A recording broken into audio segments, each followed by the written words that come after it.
มาสูงพี่น้องผู้ปกครองเขากูเกาะเขาเนาะวันเมื่อไรก็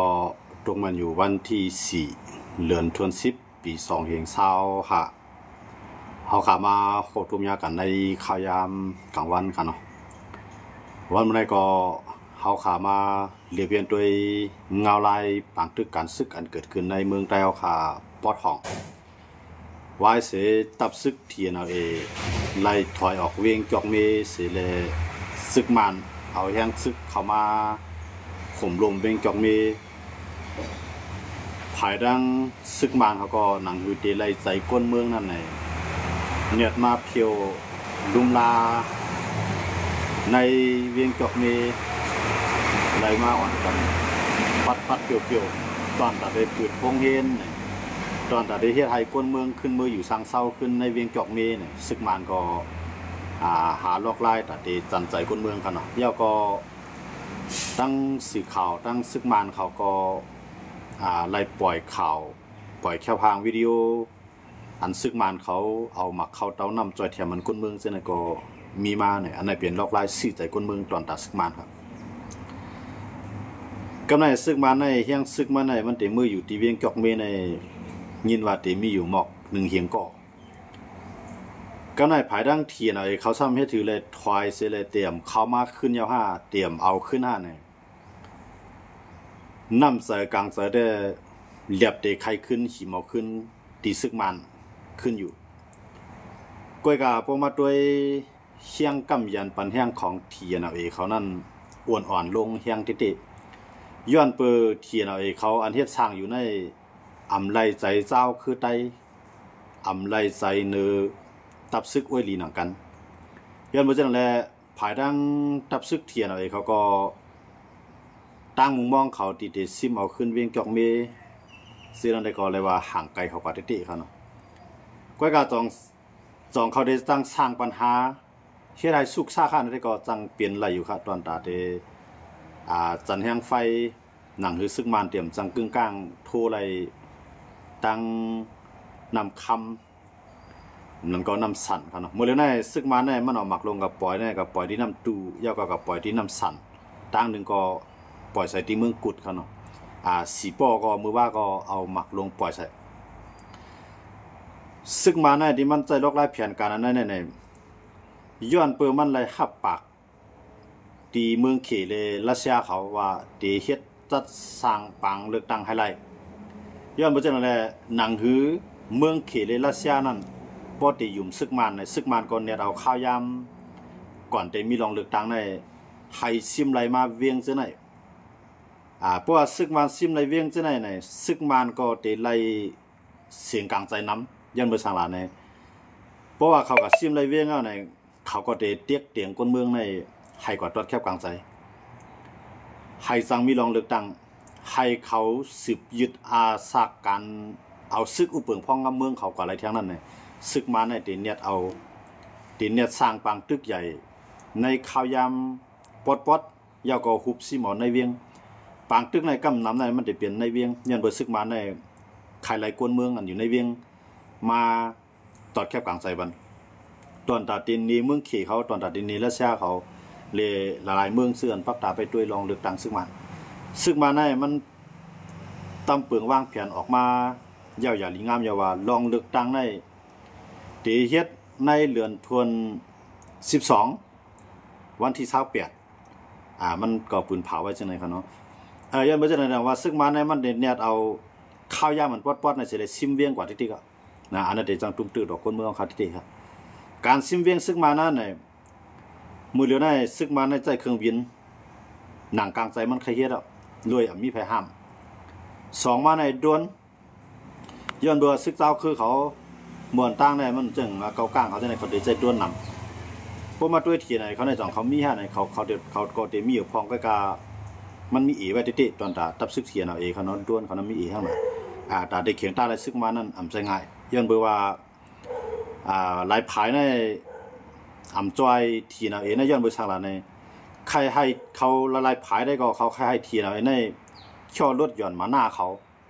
ย่าก็อย่าไปเอาเจ้าคือไผมันเป็นใหญ่ เสียก็ใจว่าตาใจว่าตาคือไปคือมันขนาดนั้นให้เฮ็ดตาวันเมืองติเจ้าก็ให้เฮ็ดตากวนเมืองกูเจ้าคือนี่ละลายคือก็ได้มีซึกเทียนเอาเขาที่ไหนพวกเขายอมรับไรก็ตั้งซึกค้างเลยตั้งซึกเทียนเอานั่นจังโฮมมือกันเสียเลยเขาปังตึกขึ้นอยู่เพราะว่าขึ้นหกกว่าขาสองก้อนเนี่ยโฮมมือกันในปวดซึกมันเลยในเมืองใต้กว่าในเมืองขางก็ซึกมันเนี่ยจะปิดปังตึกใหญ่ลงเหมือนกันยาก็จะซิมเวียงกว่าขึ้นเหมือนเจ้าหนังเวียงวันหมอในเวียงวันหมอในก็ตั้งผ่ายตับซึกมันเขาขึ้นซิมอะไรขึ้นกันเนาะยันเพื่อนในดังว่าตาเดจันแห้งไฟบันหนังฮือปังตึกในเต็มกว่าเกิดที่ในเมืองขางตั้งเหลียวไว้เนี่ยซึกขางในก็จะหาล็อกไล่กูไล่เสียโฮมทีเอาเองก็กะว่าทีเอาเองเลยซึกขางนั่นเขาได้เลยมีข้อตกลงเด็ดดีสังว่าโฮมกันเขาบางตึกในเตรียมไรแคนนาลินาตีซึกขางให้ทั่วแห้งซึกในเมืองได้ไรกูตีขางก็เดี๋ยวร้องในสิต่อร้องครับเพราะเอาในตั้งการซึกว่าวันไหนจึงเพราะว่ามันมีรองเฮฮามอยู่เกียรติเคนาลินเกานาลินมาอยู่วันไหนจึงมันตาได้วางแผนการซึกนั้นมันจะเปลี่ยนรองหยาบขนาดนั้นมันจึงว่าอ่านติดตึกตั้งใน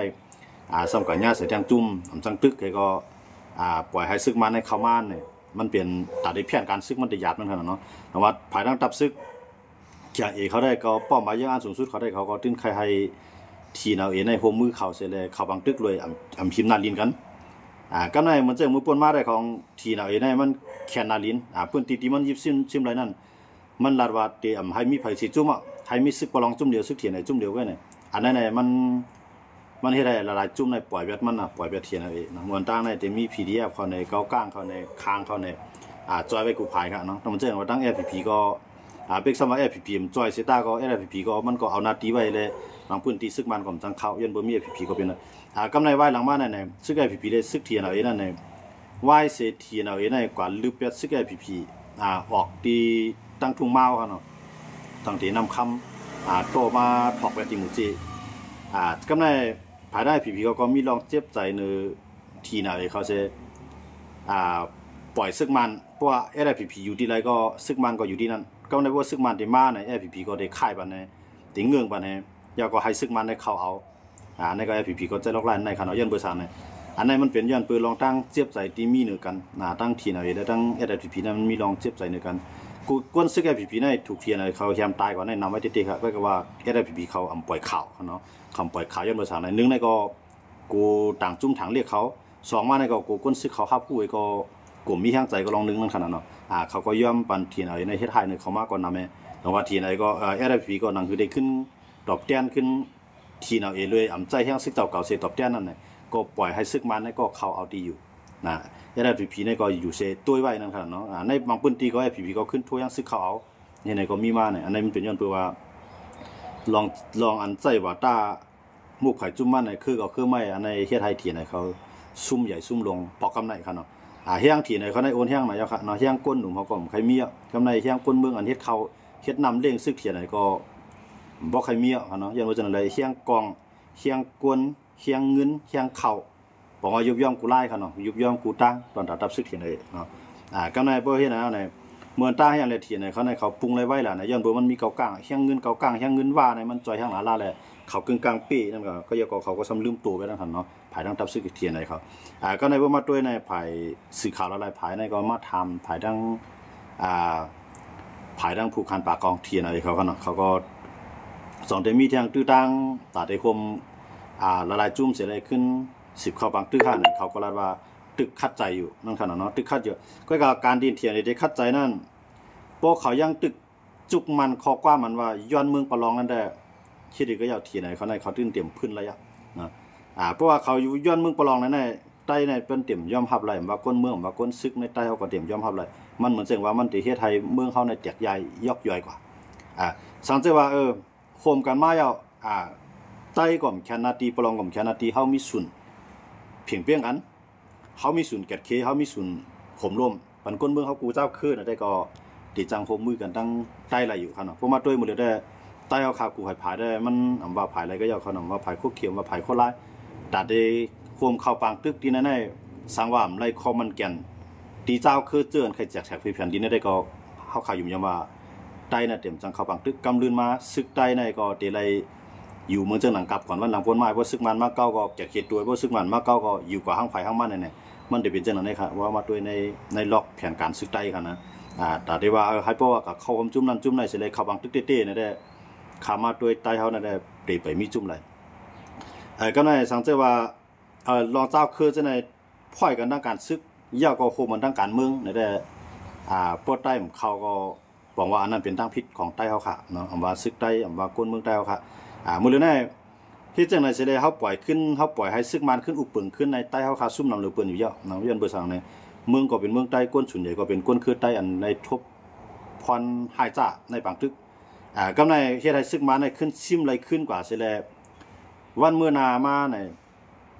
นเพราะว่าต่างหมู่ต่างซุ่มขึ้นซิมขึ้นเขาก็ได้ลาดเป็นของเขาเมื่อเขาตึกเป้สู่ก่อมจ้อยเผื่อเขาซุ่มมาสู่ก่อมขึ้นตึกเอาที่ซึกมันเนี่ยหลายเจ้าคือเนี่ยจะมีขออ่างเตรียมทวนเสร็จแล้วซิมเอาเวียงเมืองใต้กว่าแทงอันนั้นจะเกิดขึ้นได้ครับย้อนเบื่อนั้นเลยต้องว่ามือเลยได้ซึกเจ้าคือเขาหลายคือก็ได้ถอยกับย่าในซึกเจ้าพอซึกภายใต้เขาค่ะอ่ำพร้อมกันอ่ำเฮ็ดสังได้ก็เปิ้นเอากับวันมื้อนานมันจะหนังซึกคางเขาในซึกอยากไข่เขาในเพราะว่าเขามาโคมกันไล่ซึกเทียนอะไรเขาในเพื่อเขาโคมกันไล่ในวันมื้อนาได้เขาทางห้างลาดและดีนะย่าว่าเฮาตึกเปมาในมือมาเนาะมือมานขึ้นมาอยู่ขึ้นนั่นก็สู่ก่อมแกะเคสู่ก่อมเฮห้ามเมื่อนั้นในเปิ้นก็ได้โคมกันกูผายเสียแล้วมังซึกใต้พอถึงวันมื้อนั้นมาค่ะเนาะค่อยกลับไปใจในขายามหมดเลยอันนั้นอยู่ที่ว่าซึกใต้เขาก็สิว่าติไลตุ้ยไปว่าเจ้าคือเขาได้สู้มาเขาก็อยู่จ้อมซึกมันก็ก็เพราะซึกใต้เขามีน้ำใจปลายวนจังไหนก็บอกว่าไผเป้ก็มันอยู่เหมือนเจ้าหนังซึกต่างเจ้าคือในลุกลามเขาในเมืองใต้ทางตั้งนำค่ะนะเหมือนเจ้าหนังคางเขาในย่างเลี้ยงเขาใน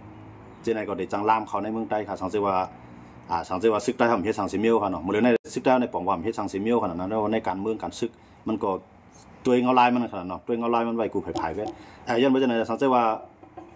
ซึกมันขึ้นเอาขึ้นไรแทงกำในได้เพราะว่าซึกมันเอาขึ้นไรแทงกำในซึกเจ้าคือฉะนั้นก็ติหารลอกไล่แต่ได้ขึ้นคุมมันขึ้นอยู่ไว้ก็การดีๆโฮมกันนั่นเขาเตอำไลแขนนาลินาตีเขาเพราะว่าคำแขนนาลินาตีเขาในเขาทางห้างปืนบางตึกเลยเต็มที่เนาะเพราะว่าเขาได้จังโทยังซึกเขาในเมืองใต้ก็ในเปิ้นใต้เฮากับตึกเขารู้เนี่ยมื้อนั้นได้เปิ้นได้หาลอกไล่โฮมกูผายใส่ตึกแบบซึกใต้ก็จังเกิดขึ้นไรเขาเนาะตึกปลาซึกมันตึกปลาซึกใต้ก็จังเกิดขึ้นไรเว้ยก็อธิไปเจอในข้าวยามมือเหลียวเขาเนาะมันจะเป็นข้าวยามตั้งหน้าอันนั้นได้จังเกิดเป็นมาไรเหมือนเจอเขาคำว่าตัวซึกอยากขายในหมดเลยในเมืองอยากขายในมันยึดกุมกำไรใน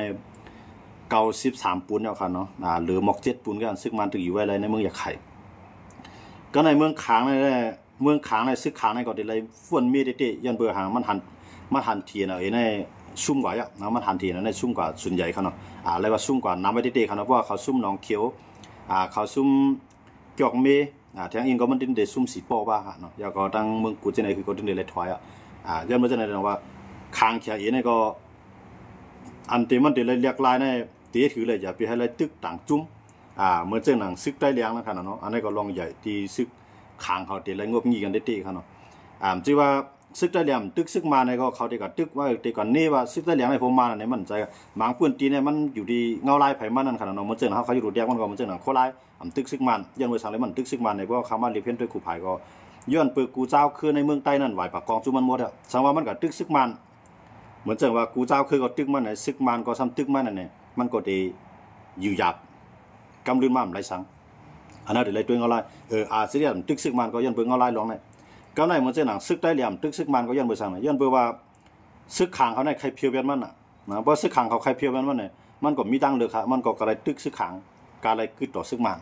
ก็ในเขาซ้ำนี่ว่าซึกได้เหลี่ยงในโฮมซึกมันในตั้งดีใต้เหลี่ยงในซึกมันในเขาก็เจนเรียวกันเยอะย้อนเปิดเงาลายเขานั่นซึกขางนั่นก็โดนเลยปองใจว่าตีเฮ็ดถือเลยให้กูเจ้าคือในเมืองขางพร้อมกันแล้วก็เกียรติเคเหมือนเจ้าหนังพี่น้องได้เลี้ยงเขาตกย้อนในสังเขาก็ตกย้อนจีเมืองเนาะคำจะเลยคำเขาติ๊กย้อนตกย้อนจีเมืองนั้นมันก็เป็นศูนย์ของเขาเยอะย้อนเปิดในเมืองขางนั้นส่วนใหญ่เป็นพื้นที่ใต้เลี้ยงเขาอยู่ไว้เขาตกย้อนนั้นถามว่าเตียวแห้งซึกเสียเลยเกในมันเดี๋ยวไรอยู่5ในมันไรเสียมกามันเดี๋ยวลวดแห้งซึกขางในแถมเดียวแห้งซึกขางในกว่าตึกซึกมันไรตึกซึกมันเนี่ยเดี๋ยวเลยมาตึกซึกใต้เลี้ยงก็ในใต้เลี้ยงเขามันก็เดี๋ยวหาอ้อยหลีเขามันแทงเหมือนเจ้าหนังนาก้าเขาในสังเลยใช่ไหมตอนตามมันได้อยู่รอดมันก็ได้หาอ้อยหลีมันแทงพวกเป็นเช่นนั้นมันก็ยบย้อนไปยบย้อนต่อจุ่มเจ้าขึ้นกันใต้เหลียงเอากำลืมมากก็อยู่ภายใต้มันก็ซึกขัง กำลืมมาก็ได้อยู่ภายใต้มันก็มันได้ขันโลกไล่นั่นครับแต่ว่าเจ้าคือเดี๋ยวเลยวนเมเตในเดี๋ยวเฮ็ดคือเลยอย่าให้เข้าคือหนึ่งเลยตึกกันเพราะว่ามันตกลงกันเลยลองเส้นได้ตาได้ขึ้นพื้นซึกมันนั่นก็มันก็ดังมีตื้อตั้งเลยมีข่าวยามดีอยู่เพราะว่าเขายังที่ว่าที่หรือมาก็มันเปลี่ยนอะไรซึกมานะว่าเนี่ยวันกันอยู่ไปข้างภายของมันก็กำลืมน้ำมันเต็มใบเสียจุ่มครับเพราะไว้ก็มันไว้เตียนมันกุ้มกำไรเสียเพราะตีนเพราะมันกุ้มกำไรมากเมื่อไรมันก็ได้ลืมเปลี่ยนเมื่อนั้นก็ย้อนไปจากนั้นเขาพูดว่าแกงซึกมานั่นมันตื่นมีว่าดีมันตื่นมีว่าลองดีมันตื่นมีหล่อมดีมันตั้งหลายซึกมาเนี่ยสังเกตมันมาอุปเปิงวันเมืองขึ้นก็มันตื่นเป็นซึกมันอันเมือกเหมือนเก่าแกอยู่ในวันในเบี้ยงของปกป้องคนนั้นคนเมืองอยู่วันนอกหน้าป่างก็ไปกินคนนั้นคนส่วนเนี่ยมาเนี่ยมันตื่นมาไล่นั่นไงครับย้อนไปจากนั้นว่าตาเตขึ้นเฮ็ดไหนสิได้ปล่อยซึกมันอุบนั่นได้กึ่งตานรีเปลี่ยนสังว่าเจ้าเครือเขาพร้อมกันเพราะว่าซึกเจ้าเครือเขาพร้อมมันก็มีตั้งลึกก็การเลยปล่อยซึกมันนั้นอุบเปิงขึ้นกว่าไว้เพราะซึกมันได้อุบเปิงแทงกำไนในซึกมันนั่นเตแก่นแข็งเลยซึกมันกูปอกแทงย้อนไปจากนั้นมันเป็นกาปานใหม่มือเร็วในขี่เขารัสเซียเขาอินเดียเขาเปิ้นก็ด้วยหันในเมืองเขาขาในเปลี่ยนหมองเงินหมองคำของเปิ้นย้อนไปจากนั้นแหละเปิ้นก็ได้จอยแถมซึกมันในให้แก่นแข็งมาหรือเก่าเนี่ยอันนั้นมันได้เกิดขึ้นครับย้อนไปจากนั้นว่าเจ้าเครือเขากูคือนั่นถูกรีป่องใส่ลงนาไว้ว่าซึกมันอุปเปิงเฮานั่นตาเตลีได้มันมีกวยกาป้อมมีรองพ่อมมันได้คนเมืองเฮาก็มันมีดังเลิกนั่นขนาดมันก็การละจุกอยู่ตีภายอันมีเฮียงกันเพราะว่าเฮากับจุกอยู่ภายอันมีเฮียงใส่ซ้ํหมอพร้อมกันเนี่ยมันก็เฮ็ดให้คนเมืองเฮากับทุกข์เนาะมีข้าวยามหาเงินหาข้าวหาน้ำมีข้าวยามปกป้องนาเฮือนตาเยมีข้าวยามปกป้องป้ายปิงหยากูซึกกูลองในมันจังตุ้มตื้อข้าวเฮียงเต้ๆค่ะเนาะยันว่าจังนั้นต้องว่าเฮาค้ามาด้วยเนี่ยซึกเจ้าเครือเขานะเนี่ยมันถูกลีไลลวดหวานต้าหมาหน้ากูจุ้มซึกเจ้าเครืออันเข้าหมายถึงในอย่าไปมุงมองซึกว่าอย่าไปมุงมองซึกเกากลาง2จุ้มในต่อให้เฮามุงมองด้านนึงก็ยาวเขาได้ย้อนไปว่าไล่เขามันอยู่ดังเมืองเขไล่เขามันอยู่ดังเมืองเขกำไรเพราะว่ายังถึงมีเมืองเขปันแห้งเขาเนี่ยเขาก็เปลี่ยนจุ่มยุบกองกลางไงอยู่กับให้ในที่ใกล้มันเขาก็เลยตีพ้องกำตุกเขากว่าเขาก็ทางห้างควักนาดินนาตีอันนั้นเด็กเขาได้เฮ็ดอะไรครับกำไรเด็กมึงมองว่าให้ว่าโก้ก้าวมาพร้อมได้มันพร้อมยันภาษาเงาไล่มันเหมือนกันเหมือนเจ้าหนังทีนาเอในเพราะว่ามันยอมจุนกุมเยอะยาวก็เอาเวียงนำคำเวียงเหลียวไว้เนี่ยอันในขี่ก็จังปันแห้งมันอยู่ก็ยังมันก็ได้เป็นแห้งของขี่นั่นนะเพราะว่ามันยังมีป้ายว่นว่าตึกใครกวนบ้างซึกมันอยู่คือก็ยังมันตื่นเต้มไรตามสวยทำดีขี่นะยังไม่ใช่อะไรนะว่าซึกอันดูไรพ่อมันได้ในเมืองใต้ในเหมือนจะหนังซึกใต้2จุ่มในลำลองในบนมดนะโคเขียวโคไล่ในลำลองที่สุดเราว่าขาด2ก้อนในพ่อมกันในต่างจุ่มก็ที่หันว่าเขามีเฮียงเนี่ยที่จังมาผมเขาอะไรเหมือนจะหนังซึกเปาอันเคยอยู่จำมันก็มีเขาลูกเนาะเหมือนจะหนังซึกเปาเหมือนจะหนังซึกปีดุจิตเนี่ยก็จะเป็นเฮียงเขาสังเกตว่าโคเขียวโคไล่มันหงมันอะไรก็คือว่าเพราะว่าโคเขียวก็ยังตึกปล่อยว่าสั่งการมันในซึ่งมีวันเดียวผมกันเลยนะยันเปว่านั้นมันมาเฮ็ดมันเปลี่ยนซึกไปมักมีแก่มันใจซึกตาเตปวดปล่อยวันเมืองเต้นะมันจะซึกตาเตปวดปล่อยภายใต้กำมือซึกมันก้อยกะว่ามันใจซึกตาเตปวดปล่อยภายใต้กำมือซึกมันในสิตาก็ไล่เฮ็ดสร้างของว่านั้นมันเฮ็ดให้ซึกมันนั้นมาขี่คอมันไล่นะย้อนบ่เช่นอะไรดอกว่าอันไหนมันเป็นนอกไล่แผนการของตับซึกอยู่ดูได้เขาเพ็กซังว่าเฮาคำมาด้วยเนี่ยว่าในมันยังอ่านจังล่ะในมันในพื้นที่ของมันนั้นให้มันมีอาณาปกป้องให้มันมีอาณามาการเมืองมาการซึกมันก็อยู่ดีๆก็ให้มันมีอาณามันเทียบตัดจังนั้นมันยังมียังอ่านจังนั้นก็มันจะมียังอ่านตัดที่เฮ็ดให้ซึกมันในร่วมนะมันก็จังว่าอิงเอาซึกมันเสมันก็เหมือนเจ้าหนังตับซึกอยู่ด้วยมันได้อิงซึกมันได้เองซึกมันเหตุการณ์ก็ก็ว่าการที่มันอิงซึกมันเหตุการณ์นั้นมันชื่อว่ามันได้โกมโหมันซึกมันให้ซึกมันมาขี่คอมันบอกว่าให้มันเพียงเปี้ยงกันทั้งซึกมันก็ไล่ลีเนี่ยว่าอยู่ด้วยแต่มันมียังอ่านจังไหนครับ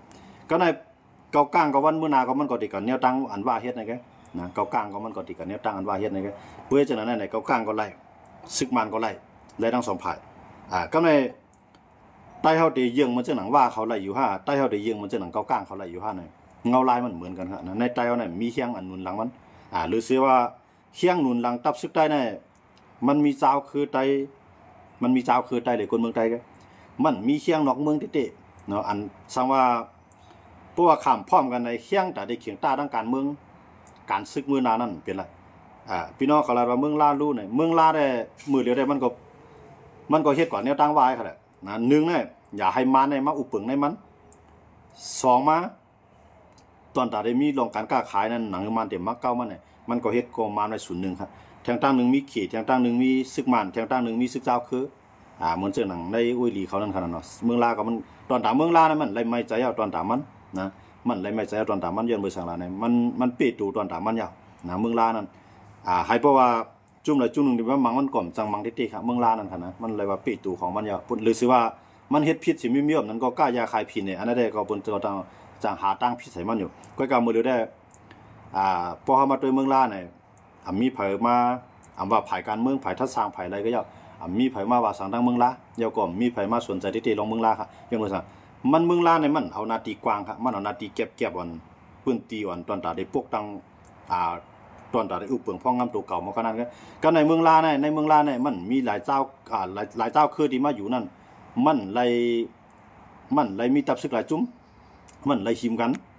อันนั้นเป็นเมืองลาที่ตาได้อุปเปิงง่ายอยู่เมืองลานั่นครับนะมันจะนั่งในนาทีโคเขียวในนาทีโคลายเนี่ยมันมีจุ่มยิบกองกลางน้ำยาก็ว่าตาเจ้าคืออะไรคือก็เหมือนกันหรือสิว่าเอาเฮียงคู่เขียวโคลาในมาคอนเฮียงกันไรก็อันตาได้จังเกตขายปัญหาที่นั่นเพราะว่าคู่เขียวโคลาโฮมเฮียงกันไรในตาได้เกตขายปัญหาการเมืองใต้ไรนั่นมีอ่ะเนาะมันเจ๋งว่าบนมาตึกกันที่วันไหนว่าเวียงไหนว่าซึกใต้ก็อะไรไปด้วยกันเนาะจุ่มไรเสียมบะมันจังเข้าจิ้มจ้อมสีอิดครับนะก็ในเพราะถึงวันหนึ่งมาเปิดเอาการเมืองต่อสู้กันมาว่าในกำเรือนมาเข้าใต้หนังกันก็ตีหิมนาตีกันตีหิมตีอยู่กันเกี่ยวกับเรื่องการเมืองมากอันนั้นได้มันได้จังเชียร์ให้คือใต้อ่อนๆย้อนบนทับซึกใต้ขา2จุ่มพร้อมกันอันนั้นเป็นปัญหาใหญ่ลงที่กันสังเกตว่าซึกใต้พร้อมกันในซึกใต้เขาในแก่นแข็งตาซึกใต้ได้พร้อมมันในซึกกวนในปฏิมาสูงจึงใต้เนี่ยได้ลดหย่อนมาหน้าได้ลดหย่อนลองส่วนตัวนำได้เนาะว่าคู่เขียวคู่ไล่กันทั้งสองฝ่ายเนี่ยกวนหลวงเขาได้ลดหย่อนหนึ่งในอย่าเปียวหวานมาหน้าเป็นที่หนึ่งสองมาอย่าเปียวป้ายมามีส่วนตัวเป็นที่หนึ่งเอาเจอคือในวันเมืองเขาเนี่ยเป็นที่หนึ่งได้ข่าวอยู่ยังว่าซึกใต้เนี่ยได้หาทางออกมันอะไรอยู่อย่าก็ได้จำใจกันมาอะไรอยู่เพราะเขาได้ปล่อยบนป้องการเขาปล่อยบนว่างเพียรให้เลยเขาไปซ่อมห้อยเปิ้นได้กำลืนมาเนี่ยเหมือนเสียงว่ามาในมันไข่มังใต้เข้ามาเนี่ยมันก็ได้กับปัญหาต่างหมู่ต่างจุ่มมังใต้ให้ใต้อ่อนๆมันก็ได้จังเฮ็ดไรนั่นก็เปิ้นต่างหมู่ต่างจุ่มก็พอถึงมีใต้เขาในการเมืองการซึกเนี่ยกว่าตั้งนานเลยหลุมมังป้าซึกใต้อันที่ไหนก็มันจังเกิดขึ้นค่ะนะย้อนเบื่อในละลายหมู่ละลายจุ่มละลายคือในเขาหันว่าซึกใต้ในไปเอาข้าวยำดีกันนะคำใจว่า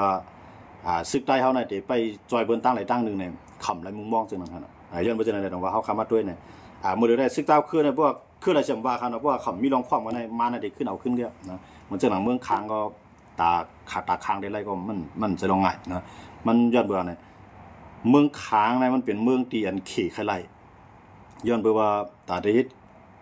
ฮ็ดคู่ของไต้ลิ้นเนาะมันจะหนังตาเดียวคู่ของไต้ลิ้นเรียทารันหายาบในเกี่ยวเสียงเงินค่ำในภายไฟฟ้าในมันอยู่ไว้ตั้งเมืองค้างก่อนนำครับย้อนไปจะอะไรเมืองค้างในขี่ในตื่นเตรียมปล่อยง่ายๆครับเพราะว่าค้างในตั้งตึงมีออกอันอยู่จ้องไว้จ้อมรอให้แลหลูเมืองค้างเขาเนี่ยหลูมีซึกจุ่มไรหลูมีค้างจุ่มเดียวก็กูเจ้าขึ้นอะไรอยู่ภายใต้กุ้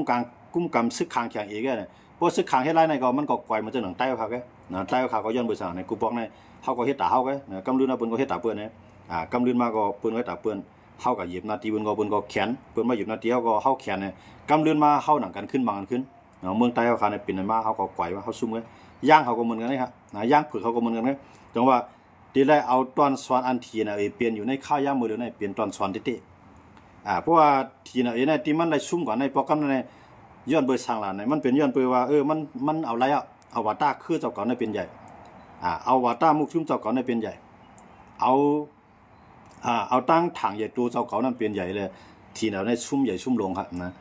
ร่วมเลยกึดก็เอาทีน่ะนะเพราะมันได้ไปในสร้างเส้นตั้งอันนั้นสิแลรถย้อนมาหน้ามันพ่อยอ้อยหลีขึ้นมาอะไรขึ้นนั่นเฮ็ดก็ทีนั้นติ้นร่วมร่วมก็เปลี่ยนไหลปิดุจิตก็ครับนะตอนทีนั้นซึ่งกันเนี่ยมันก็ปิกน่ะขี่ก็ปิกขนาดโจกรรมเฮ็ดจ้อมขี่เนี่ยนะกำไรโจกรรมเฮ็ดจ้อมมันก็มันก็ปิกน่ะการค้าการขายนี่บ่เป็นเจ้าประลองในกว่าทำไรอะไรมื้อเดียวนะเว้ยจังนั้นเนี่ยมานำอยู่ตีไรตีเป็นป้ายมังมีเขาตีไรตีก้นเขาขึ้นควันในมาแนวเครื่องบินกับมังนี่ครับเว้ยจังนั้นก้นเมืองในทบร่างหยาดด้วยจังกาหาเข้าหาน้ำตีไรตาได้มาหลงเรื่องทับซึกครับนะก็ในว่าซึกน่ะมีคนมึงเลี้ยงเอาเนี่ยตีไรซื้อกินข้าวกูตาเนี่ยแถมเดียวเงินน่ะก็ซื้อมากองแล้วเงินมาซื้อข้าว เฮ็ดนั้นก็แห้งก็ติดตกลงกว่านะจังว่าทีไหนเนี่ยเป็นตอนสอนดีๆติๆนะเพราะว่าการที่มีอวยหลีในการเมืองในการซึกตื่นเป้เพิ่นครับนะเมืองอะไรเช่นว่าการที่เอามุกจุ่มเจ้าเก่าจุ่มเดียวเฮ็ดการที่ว่าการปาร์ตี้ก็ยาวคั่นนะก็ว่าการตับซึกก็ยาวมันตื่นมีอวยหลีหมดคั่นนะมันจะหนังเมืองเปิ้นตั้งปาร์ตี้เนี่ยมีหลายปาร์ตี้ก็ยาวเพราะมันก่อนปาร์ตี้อันห้วยหาเปิ้นนำไรนั่นน่ะมันจังมาตั้งลงปองจึงโฮมกันไรกำไรก่อนมีอวยหลีนั่นน่ะไผก็มาโฮมมันเนี่ยกำลืนมาต่อให้มันเป้ก็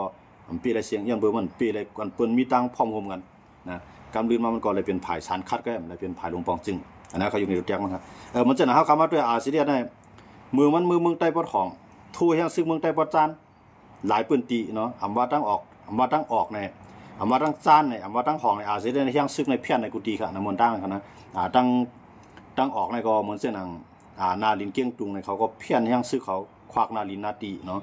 เขาก็ควักกำในเมืองใต้ปอดของเขาควักเมืองใต้ปอดจานใครว่าจอดเส้นคูเวียงครับก้อยกาอาเซียนขาดดีเลยล่ะในอาเซียนขาดดีมีไว้ดีครับ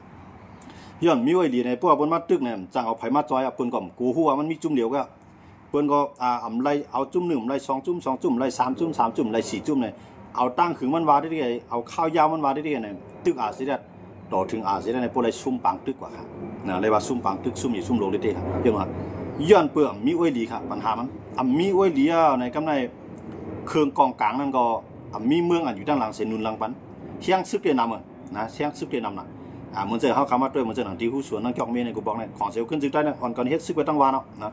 กวนวันในพื้นที่หูสวนเนี่ยหลายๆในอ่อนกันเฮ็ดซึกไว้ตั้งวันก้อยกับมีหมักกองครับนะมีกองครับนะกองเพียงพอยันเหมือนเจอไหนก็ในอันใดก็ตึกนั้นสังวัดตึกซึกมันได้มันเดี๋ยวเอาตั้งน้ำมันหลอกแล้วนะก้อยกับมาตึกซึกเจ้าคือในมันเปลี่ยนไก่หันตีนงูหันน่วมไก่เพราะว่าเขาเงียบไรซึกเขาไล่เนี่ยเขาจะทำเขาก็พูดลองตั้งว่าซึกเขาไล่อยู่กินจังหือเหมือนตั้งในซึกเขาไล่ของเซลขึ้นซึกได้ในแผนการซึกจริงหรือเนี่ยมันกวนเสียก็ไว้มังอยู่บน7-8ก็ไว้มังให้ไหนมันใจลอกลายซึกมุดอันไหนอยู่มาก็ในเปิ้นฮู้ลองเต้มันเปิ้นฮู้แผนการซึกมาแล้วเนี่ยเปิ้นเอาหูปากหูเฮียงมาในหล่อได้ดีครับกำนั้นนะกำในอันมาเรียนจ่อยกันมาตั้งเก่าตั้ง10นั่นมาจ่อยกันตั้นไหลยันบ่จังได๋กำลืนว่าเสียได้เป็นไผซุ่มปังตึกกว่าเมืองใต้ปอทองครับนะซุ่มเมืองใต้ปอทองมันกล้าซุ่มบ้าเมืองใต้ปอจานหลายเจเวียงครับนะของเซลขึ้นถึงใต้นะเหมือนด้านนั้นมันอยู่ถึงเกซี่เขาเนาะเกซี่ก็ซุ่มแบดเมืองหนองก็ซุ่มแบดกำในลายคาก็ซุ่มแบดเมืองกึ่งก็ซุ่มแบดนะในของเสียขึ้นต่อว่าถึงปางดงก็ของเสียขึ้นจึงได้ซุ่มแบดครับนะตอนได้อยู่ได้ผิดเงี้ยมันจะหนักปางดงแล้วเนี่ยก็ตอนได้อยู่ได้ผิดเงี้ยลายคาอยู่ได้ผิดเงี้ยกำในเกซี่น่ะเมียเมืองหนองนี่ก็ตอนได้อยู่ได้ผิดนั่นเองครับย้อนไปจะไหนว่าอันไหนเป็นอันซุ่มใหญ่ซุ่มหลงย้อนไปช้างในของเสียขึ้นจึงได้1มีเมืองใหญ่อยู่ตั้งหลังอันปันแห้งมัน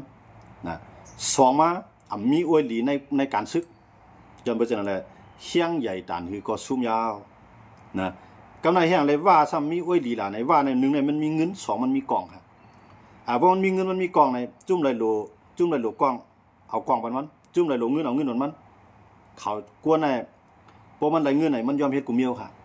นะเหมือนเจ้าเฮาโหลตูแตกมันน่ะโหลเอาโหลผีในมังเสียดในว่านั่นโหลเขาบังตึกก็แล้วเต็มมันเอากล่องในปานนี้ผีดินะเอากองในปานนี้ผีเอาเงินในปานนี้ผีกำเรื่องสุดมาเนี่ยเสียได้ก็ซุ่มครับ